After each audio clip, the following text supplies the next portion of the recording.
Hai teman-teman di seluruh Nusantara, pada kesempatan kali ini saya akan melakukan perbaikan kulkas LG 2 pintu dengan keluhannya adalah tidak dingin pada kedua ruangan maupun pintu atas dan pintu bawah. Baiklah, saya akan coba cek dulu untuk bagian pintu atas yaitu ruangan freezer. Di sini keluhannya tidak dingin sama sekali, sehingga tidak bisa membuat es batu. Sedangkan di sini di ruangan ruang refrigerator ini juga kurang dingin, sehingga untuk menyimpan bahan-bahan makanan itu menjadi rusak. Baik, kita akan coba amati di bagian belakang kulkas ini. Kita akan melihat dan kita cek. Baik, ini di bagian belakang di sini nampak untuk kulkas ini modelnya adalah GNV 222 RLT dengan arus pengenalan ini sebesar 1,18 ampere. Dan di sini semua jelas spesifikasi mengenai kulkas ini. Dan untuk diagram kelistrikannya di sini menggunakan sistem 1.3. Jadi untuk instalasi sirkuit kelistrikannya menggunakan sistem kelistrikan yaitu sistemnya adalah 1.3 yang mana kita kenal sering kita ketemui yaitu sistem 1.3 seperti ini. Dan saya coba intip lagi ke dapur pacunya. Oke, di sini untuk mesin kompresornya menggunakan MA53LHJG, kategorinya 1/6 PK ya ini. Dengan 1/6 PK sudah mampu. Dan di sini ada box kabel, nanti kita akan coba cek. Dan di atas mesin terdapat tampungan air. Nah, di sini kita akan coba lepas dulu penampungan air ini supaya tidak menghambat dalam proses pengecekan kita.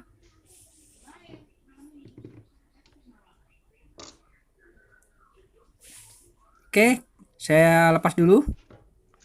Wah, ternyata banyak betul tampungan air ya, teman-teman. Oke, kita buang dulu ya airnya.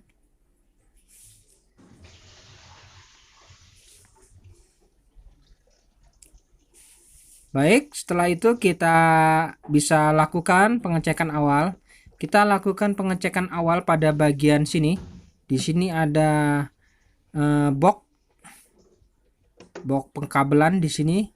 Sepertinya di sini terdapat timer ya. Timer. Kita akan coba cek timernya ini.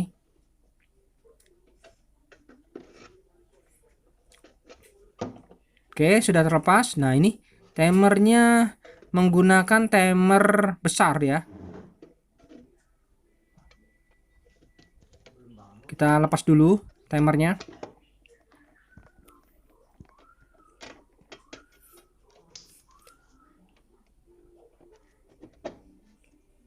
Untuk timer ini sistemnya sistem 1.3. Jadi kita akan cek apakah timer ini bekerja atau tidak. Nah, ini bentuk timernya seperti ini. Wah, ternyata besar ya bentuknya. Nah, ini namanya timer defrost atau defrost timer, sama saja. Dan nanti kita rasakan apakah timer ini bekerja atau tidak. Sebaiknya kita coba masukkan sumber arus. Nah, ini saya coba masukkan sumber dan kita rasakan apakah ada getaran atau suara. Nampaknya tidak ada, teman-teman. Saya tidak merasakan ada getaran ataupun suara pada timer ini. Dan untuk mesin kompresornya juga tidak bekerja. Tidak saya rasakan getarannya sama sekali. Seharusnya kompresor ini kalau normal dia harus bekerja.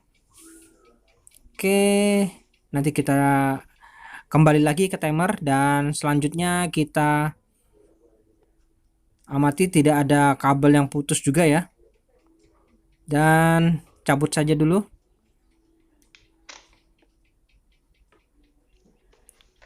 Oke, sudah tercabut. Dan sekarang kita beralih ke bagian ruang freezer. Nah, di ruang freezer ini kita akan coba buka. Di sini ada skrup. Namun sebelumnya kita lepas dulu aksesoris yang menghalangi di bagian atas ini. Nah, ini kita lepas dulu sehingga kita baru bisa melepas skrupnya ini. Karena skrup yang tadi terhalang ya.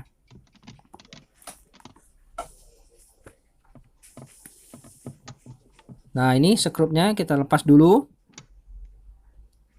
Dan kemudian kita tinggal bisa langsung melepas untuk bagian cup freezer ini. Tinggal tarik saja, sudah lepas ya. Sudah. Ini lapisan yang pertama sudah terlepas dan kita harus lepas lapisan kedua. Nah, untuk melepas lapisan kedua ini tinggal tarik, namun di situ ada kancingan-kancingan yang harus kita renggangkan terlebih dahulu. Kemudian kita bisa sambil tarik. Oke, sudah lepas. Nah, mudah saja memang cara membukanya.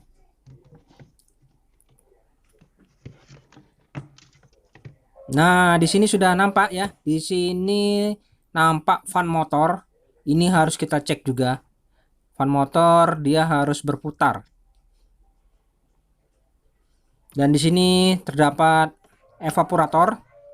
Di sini harus terdapat butiran salju pada saat kompresor bekerja.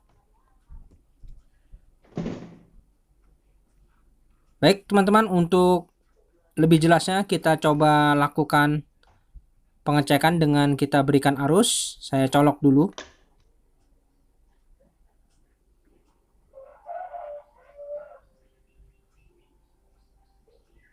Oke, kita lihat untuk di ruang refrigerator ya, lampu sudah menyala, artinya sudah teraliri arus ya kulkas ini.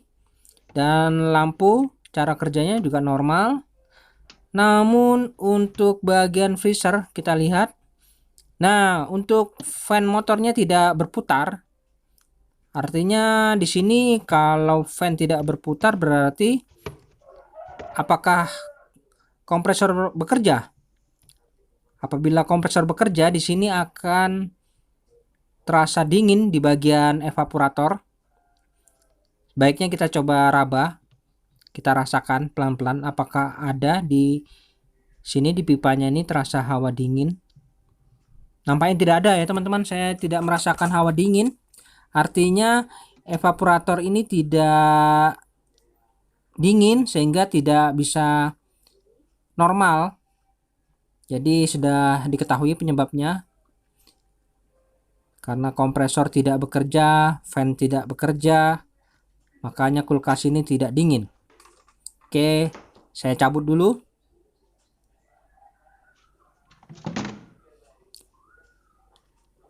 Dan untuk bagian freezer di sini kita harus cek detail ini apa saja komponen yang ada. Nah, ini untuk soket kita lepas dulu.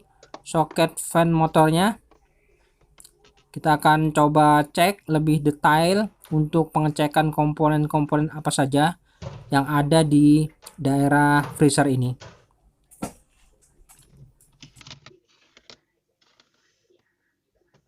Dan selanjutnya di sini ada fuse derajat dan di sini kita harus cek ya. Di sini ada ini kita coba lepas dulu soketnya. Di sini ada beberapa kabel. Ini ada 6 kabel yang harus kita cek ya. Nah, ini jadi masing-masing kabel ini ada bagiannya sendiri.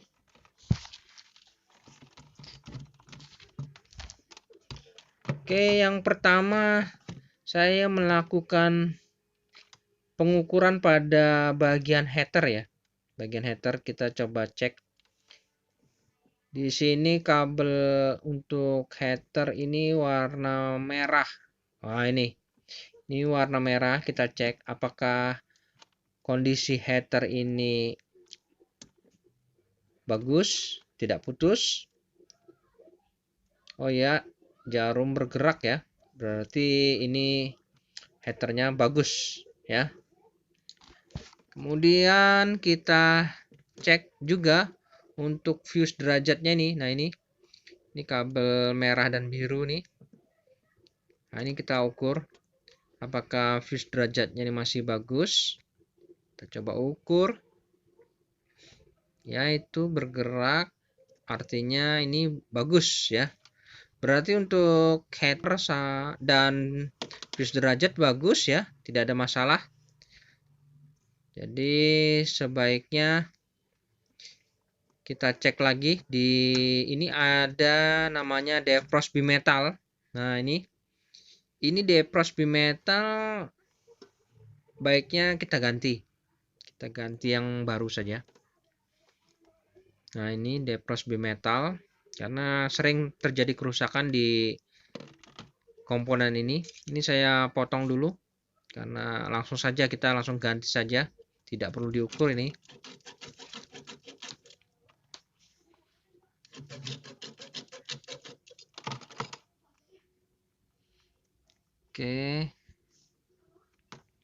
Oke, sudah terpotong. Nah ini saya vonis rusak ini ya teman-teman.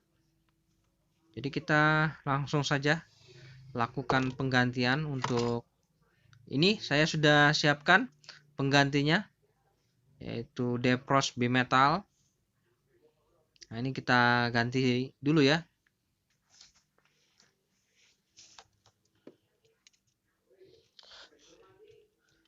Kita langsung saja sambungkan untuk defrost bimetal ini.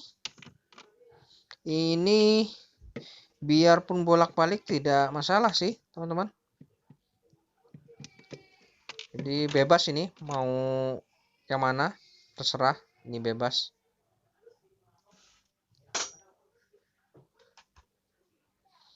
Oke, langsung saja kita langsung lakukan penggantian, yaitu untuk defrost bimetal ini.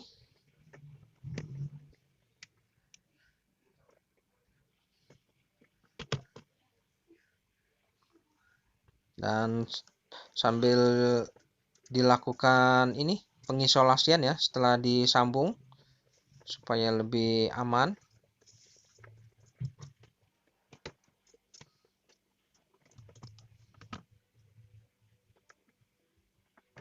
Nah ini satunya. Sepertinya untuk kerusakan kulkas 2 pintu ini kebanyakan sih kerusakan di bagian ini. Memang defrost bimetal ini sering sekali mengalami kerusakan. Mungkin ya karena usianya sudah lama, memang sudah waktunya, jadi memang harus dilakukan penggantian. Dan setelah itu kita coba kembalikan ke posisi semula, yaitu diikat di samping ini. Dan kemudian kita rapikan saja kabel-kabel. Soket sudah terpasang. Dan untuk soket fan, nah ini yang rusak ya, kita vonis rusak ini. Dan ini soket fan-nya ini kita kembalikan lagi ke posisi semula.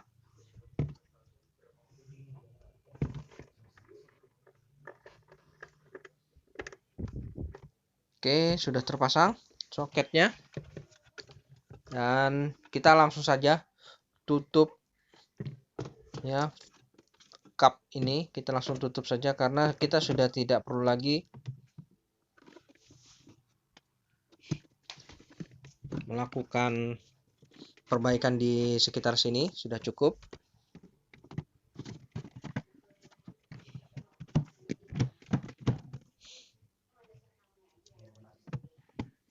Dan jangan lupa di skrup ya teman-teman untuk pemasangan cupnya ini. Dan segala aksesorisnya kita langsung kembalikan saja. Pastikan jangan sampai ada yang tertinggal. Nah ini kita rapikan, kita bersihkan. Dan setelah itu kita mulai lagi ke belakang ya teman-teman. Nah di sini ini untuk timer ya, timernya kan besar ini ya. Ini kemungkinan sih bisa rusak ya. Jadi kita lakukan penggantian saja. karena kebetulan saya nggak punya sih yang besar gini ya. Tapi tidak usah khawatir.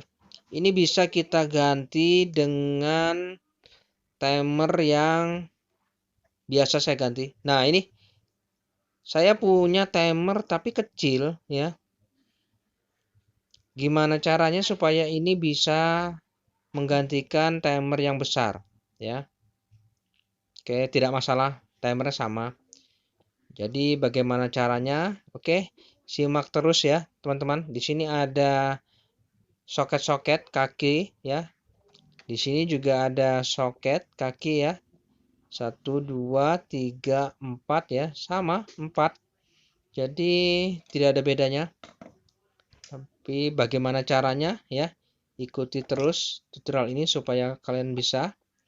Caranya gini. Kita lepaskan dulu soket yang paling atas ini. Nah, ini ya. Kita lepaskan soket yang paling atas ini. Kemudian ini kita pasang ya di soket di timer yang kecil ini. Kan ini bisa terpasang gini. Tapi kendor ya teman-teman, masih kendor ya. Jadi kita harus kencangkan ini ya. Ini kita taruh di soket ini. Kita jepit saja menggunakan tang. Ya, kita jepit sedikit supaya tujuannya pada saat kita pasang ke timer yang baru ini, yang kecil, itu lebih erat, tidak longgar, jadi tidak mudah lepas ya. Nah, seperti ini. Nah, oke. Sudah terpasang untuk satu soket ya. Kemudian kita ambil lagi satu soket yang lain. Nah, ini di timer yang besar. Kemudian ini kita jepit lagi ya. Kita jepit lagi. Setelah itu baru kita pasang di sebelahnya ya, soket nomor 2. Oke, sudah terpasang 2 soket. Tinggal 2 soket lagi. Ya, sudah sama-sama 2 ini. Kemudian kita lepas lagi soket yang ketiga. Ini. Jadi kita jepit lagi ya. Jangan sampai tidak dijepit ya teman-teman, karena nanti akan longgar. Takutnya hasilnya tidak maksimal. Nah, kemudian kita pasang. Oke, sudah 3 soket terpasang. Tinggal 1 soket lagi ya. Nah, ini tinggal 1 soket. Jadi kita lepas juga ini. Oke, jadi jangan sampai salah ya teman-teman. Cara mengganti timer yang besar menjadi timer kecil.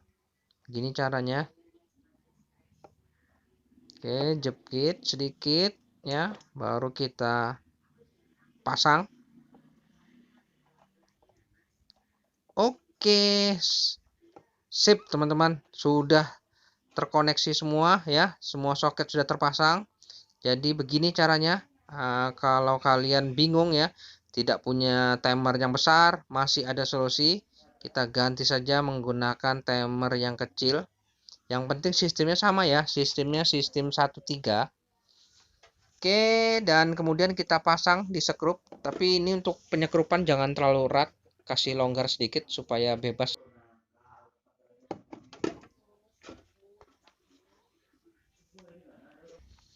Oke, sudah saya rapikan untuk timer ganti. Dan kemudian kita posisi ini penampungan air ya, kita rapikan karena saya rasa untuk perbaikan ini sudah cukup. Kerusakannya paling di sekitar situ saja untuk kerusakan seperti ini.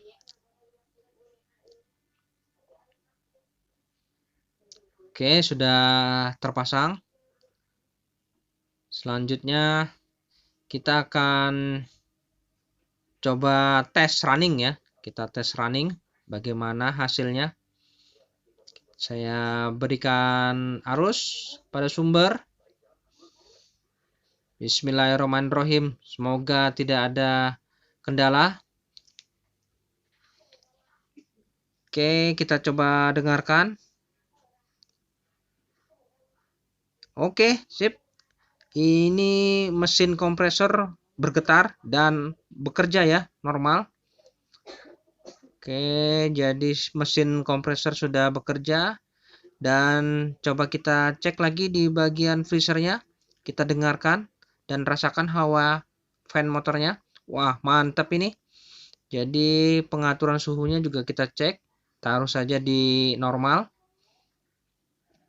Oke, untuk pintu freezer sepertinya sudah aman. Dan untuk